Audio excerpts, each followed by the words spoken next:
everybody. Thanks for letting me come out today. You're my guinea pig group. So I'm glad to see a lot of friends in the crowd, and just happy to be here and awake at this time of day. As you know, I'm not exactly that morning girl. And for those of you who are betting on the NCAA thing, if you get Arizona, I'm sorry. You're going to go far, but not that far. Compared to Wisconsin or Kentucky. Anyway, I'm really happy to be here. I started with Fish Food Banks in December, so I am still fairly new. How many of you have heard of Fish before? Oh, that's really good. That's really good. The first time I heard of Fish, I must have been probably 6 or 7 years old, and my mother was a volunteer with Fish at Little Church on the Prairie in Lakewood. Anybody remember that little church? Not Little House on the Prairie, Little Church on the Prairie. And she would go and work out of a closet helping that food bank to operate, and I would sit on the floor in the closet and sort canned goods, the corn from the beans from the whatever. So that's my very first memory of Fish. It's a great organization. We've done some great work in the county for many, many years since I'm old, and I remember that from being 6 or 7. But our mission is to provide food to people in need with compassion, dignity, and respect. And I'm so proud to be a part of this organization because this is exactly what we do. We want to make people who are in need of emergency food assistance feel dignified and welcome, and provide them with the food that they need to feed their family in a very respectful manner. So that's what we strive to do at Fish, and I think we're pretty darn successful at it, and I'll share with you why. How do I go back to this thing? I've never used a surface before. You could just scroll back? Yeah. Oh, now I'm way off. Any questions? Yeah. Okay. Have a great day. There we go. Very good. Hey, you know, we must have to laugh at ourselves, right? So we are Pierce County's oldest and largest food bank organization. We did begin in the 1970s at churches. We are an ecumenical Christian ministry. We incorporated in 1983 under the auspices of Associated Ministries, which has spawned many good organizations like Fish, like Emergency Food Network. And this is sort of an amazing statistics. Back in 1983, when I was a senior at Clover Park High School, Fish served 4,000 people annually. And in 2014, Fish served well over 530,000 individuals. That's a huge increase in our area. So another interesting statistic is when the economy tanked in 2008. So from 2008 to 2013, we experienced 137% growth increase in the number of clients needing to be served in Pierce County. And what I'm really happy to say is between 2013 and 14, the numbers are starting to go down. We're the type of business where we don't want more clients, we want less people coming through our doors annually. So just last year, we just started to see the numbers slowly tick down a bit. We'd love to be out of business. So we do serve about 50,000 people each month. It fluctuates from one month to another, but we average about 50,000 people. And we have 7 brick and mortar food banks throughout the county. Edgewood, South Hill, or North Hill, Puyallup, Graham, South Hill, in Lakewood, in Northeast Tacoma, the Proctor District, in Southeast Tacoma, 85th and Portland Avenue area, North Tacoma, and West Tacoma. And each and every one of these locations are located in a church. And we don't discriminate. We have food banks at Catholic churches, Presbyterian churches, Lutheran churches, Methodist churches, Episcopal churches, and even one of our food banks, I was thinking Bruce earlier today, is done in partnership with Temple Bethel. We also have a very cool award-winning mobile food bank, which is a furniture semi, old moving furniture style moving semi that has been moved into or changed into a mobile food bank, and it visits 8 sites throughout Pierce County. Lovely map of our locations. Hard to read, but we're everywhere. So how do we work, or why are we here? We're here basically because 1 in 5 Washingtonian families are dealing with hunger and live in fear of not being able to feed themselves or their family. About 1/4 of Washington residents are getting by on low income and are barely able to pay their regular bills and are having to choose between paying their rent, buying gas for their car to get to work, and feeding their families.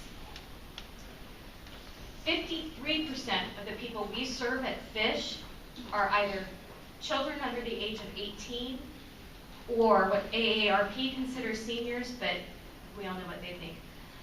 Are seniors 55 and up. 55% of the people we, or 53% of the people we serve are either seniors or kids under 18.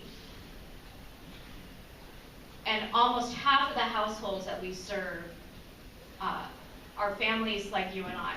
They have 1 to 2 working adults. They are just struggling to keep things going. It's not necessarily the people you might think that are served at food banks.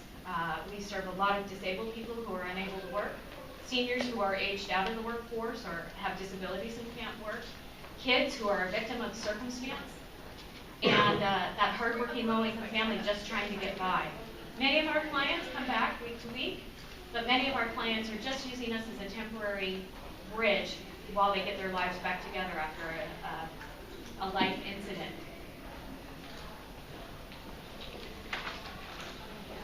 So how do we work? We are committed to carrying out our mission efficiently and effectively, and what that means is 97% of every dollar donated to Fish goes to food distribution. We operate on a 3% margin, so only 3% of every dollar is coming in to help keep our lights on and our program alive, and that's a pretty good return on investment if you ask me. We only have 9 full-time staff, 2 part-time staff, but we use hundreds of volunteers, which equate to about 90 full-time staff members. And those volunteers do everything from helping us to restock shelves, helping us to sort those, like I did at age 7, sort the corn from the beans. They help our clients to shop through our stores or through our food banks. And they help us to go out and seek food donations. We operate on a $1.5 million cash budget.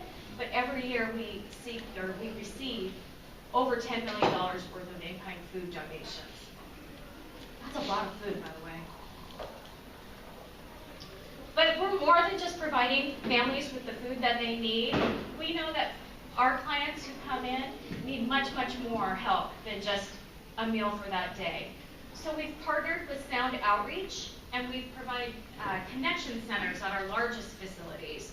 And we have social workers who come into those centers, meet with our clients, help set them up with health insurance, help do tax preparation, help file for Social Security disability, and a lot of other services that folks on the fringe need assistance with.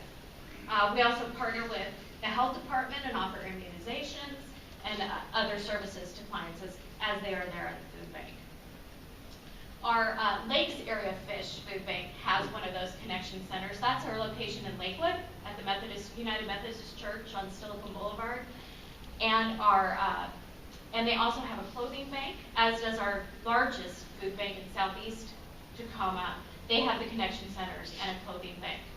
The clothing banks are very small, but we accept donations there, and as clients come in and they need clothes for their kids or winter jackets, they may shop there as well. Everything at the clothing bank is free. And then, as I mentioned, our innovative mobile food bank does visit the food deserts throughout Pierce County once a week to help families there receive the food that they need. Examples of where they might go is out to Key Peninsula, out to Tillicum, Woodbrook neighborhood, East Tacoma, McKinley Hill area. Star Center every Tuesday. You might have seen it out at the Star Center. But what makes us unique and different? This is where I'm very proud to represent Fish. Our clients, when they visit our stores, it's a walk-in, self-serve model. You walk in, it's not as fancy and glitzy as you might see at your Stadium Thriftway or Safeway stores, but it's really set up like a grocery store. Clients are greeted by a volunteer who helps them sign in. and walks through the store with them to pick nutritious food items that meet their family's needs. So instead of coming into Fish and us just handing Bruce a box of food that we've selected for him and that he's going to take home and feed his family with for a week, and we've given him tomato soup, but his kids don't like tomato soup, they like chicken noodle soup. So Bruce leaves, looks through the box before he leaves the tomato soup in the parking lot, and moves on his way.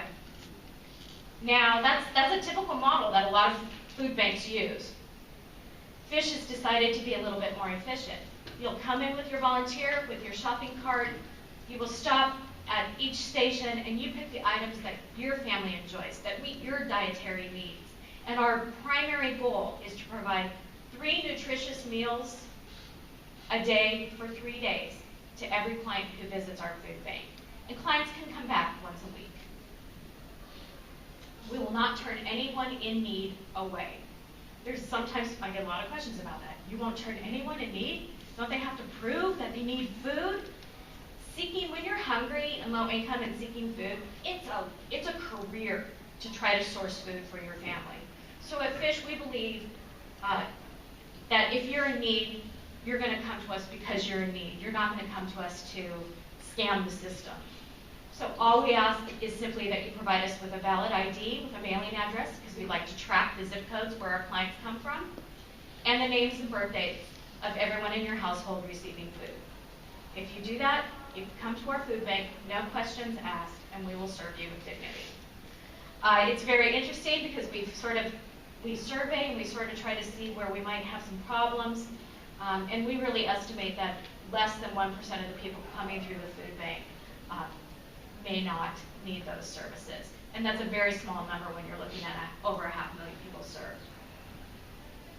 Does that make sense? You guys are awake. Okay. We're awake. So we do have multiple locations throughout the county. We're trying to make sure that we're on bus lines and people have access to us, that people don't have to travel far for food, because if any of you have gone to the grocery store and you know when you've got a lot to carry, sometimes it's just hard to get it to your car, let alone walk 5 miles with it.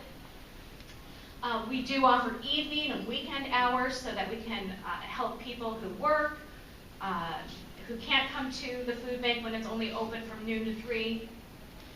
We have people who speak all kinds of languages and all kinds of various cultures come to our food bank.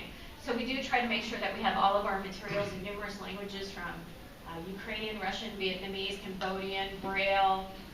And in fact, we met with somebody last week to talk about how we could accommodate those who are hearing impaired with sign language. And each food bank site works to stock food popular with its specific client mix. So if they're in a neighborhood that's predominantly Hispanic or Vietnamese, we work to try to make sure we can be culturally appropriate for those food bank clients. Okay, this is what we're super proud of, and we think this is the wave of the future for food banks in Pierce County. A few years back, we developed this mobile unit as an experiment. Many food banks throughout the country have vans where they will take it out to neighborhoods and maybe pass out grocery bags, but this is literally a grocery store on wheels. You walk in the middle section there with a shopping cart, you start at the front, you shop through the back of the van, and you come out. It's been very, very popular. It's the first self-contained food bank like this we understand in the nation, but we definitely know this side of the Mississippi.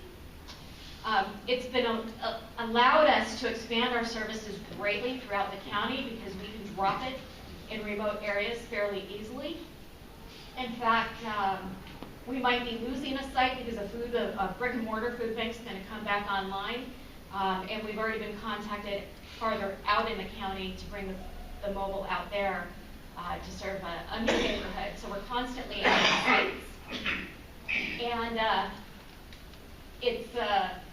it's pretty incredible when you see how much food and how many people can be processed through a semi-trailer like this on a daily basis.